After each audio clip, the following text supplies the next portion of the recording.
അങ്ങനെ ഗായ്സ് 6 മാസത്തിന് ശേഷം ഇതാ ഞങ്ങളുടെ ടിഷ ബേബിക്ക് നമ്മള് ഫുഡ് കൊടുക്കാൻ പോവുകയാണ്. അതായത് ഇതുവരെ ഇവള് പാല് മാത്രമേ, അപ്പൊ പാലില്ലാത്തൊരു ഭക്ഷണം ഇന്ന് കൊടുക്കാൻ പോവുകയാണ്. അപ്പൊ കേരളത്തിലെ ഏറ്റവും വലിയ തീറ്റക്കാരി ശ്രീ ആയിഷ മൂനിക്കലിനെ നമ്മൾ എന്ത് ചെയ്തിട്ടുണ്ട്, കൊണ്ടുവന്നിട്ടുണ്ട്. ഭക്ഷണം കൊടുക്കുന്ന ചടങ്ങ് നിർവഹിക്കുന്നതിന് വേണ്ടി. ടിഷ ബേബി റെഡി അല്ലേ? ഉറക്കം വരുന്നുണ്ട്, വേഗം കൊടുക്കുന്ന. എന്താ കൊടുക്കണത്? നെയ്ച്ചോറും കോഴിയോ? നെയ്ച്ചോറും കോഴി, പിന്നെന്താണ്? അൽഫാമോ? അങ്ങനെ ഗൈസ് നമ്മളെ കുട്ടിക്ക് ഫുഡ് കൊടുക്കാൻ പോവുകയാണല്ലോ. കൊടുക്കി ബിസ്മില്ലേ?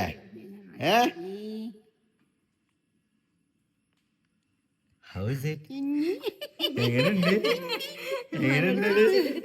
ആദ്യമായിട്ടൊരു സാധനം എനിക്ക് കിട്ടി. ഷിന്ന് എന്തേ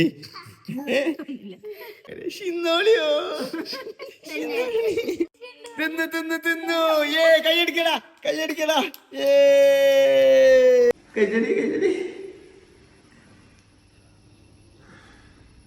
അങ്ങനെ രണ്ടാമത്തെ ഉരുളയിൽ തിന്നല്ലോ.